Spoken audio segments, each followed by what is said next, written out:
pas qu'il est diamètre. Vous n'ignorez pas qu'il est diamètre. Vous n'ignorez pas qu'il est diamètre. Ça se peut pas que ce soit rien. Comment ça, rien? Juste rien, il ferait ça comme ça et ça voudrait rien dire. Un tic. Les idées s'améliorent, c'est une phrase de Lautréamont qu'on trouve dans ses poésies. C'est une phrase qui, le fait de la couper, lui produit quelques contradictions par rapport au sens original que Lautréamont lui prêtait.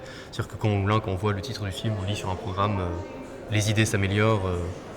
Non seulement on a l'impression que c'est les idées qui s'améliorent toutes seules, alors que Lautréamont, quand il écrivait, il disait bien que c'est plutôt la tâche du poète de les améliorer. Faut dire, lui, dans son sens, ça voulait plutôt dire les idées s'améliorent, il faut améliorer les idées. Et donc ce film, cette adaptation, ce projet télévisuel, il n'existe pas du tout en tant que tel. C'est moi qui l'ai entièrement recréé à partir d'un plan, le plan du sourire.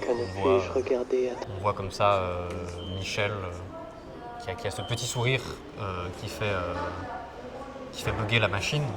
La machine n'arrive pas à interpréter ou qu'elle interprète avec des noms qui ne sont pas des noms d'émotions, qui n'ont aucune vraisemblance. Donc, ce plan-là lui-même, il existe. Je l'ai piqué à un film des années 80 que l'acteur m'avait donné sa bande démo sur un DVD. Et j'avais trouvé ce plan.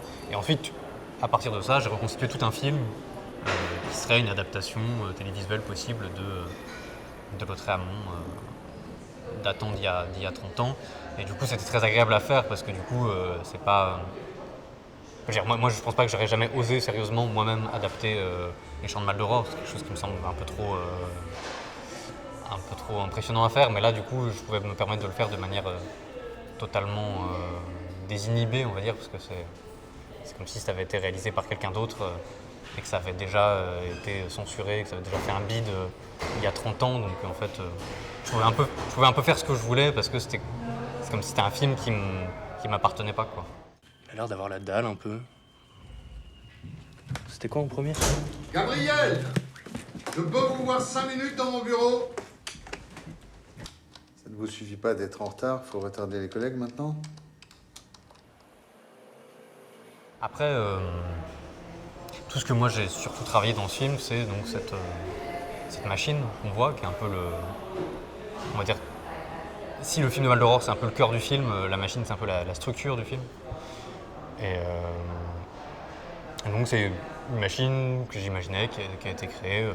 Ce genre de machine existe déjà, on n'a pas forcément cette tête-là, mais dont le but est à partir de tout un tas de données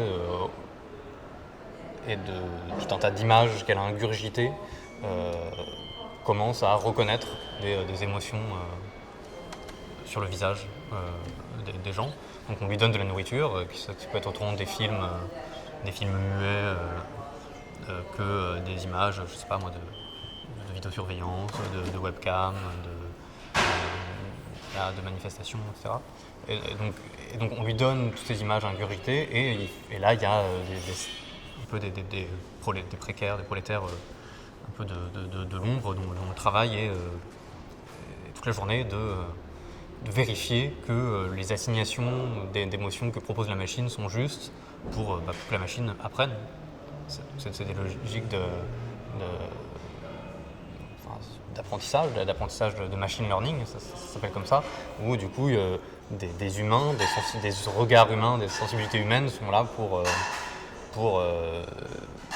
valider ou pas la machine, pour continuer à l'orienter vers de plus en plus de justesse.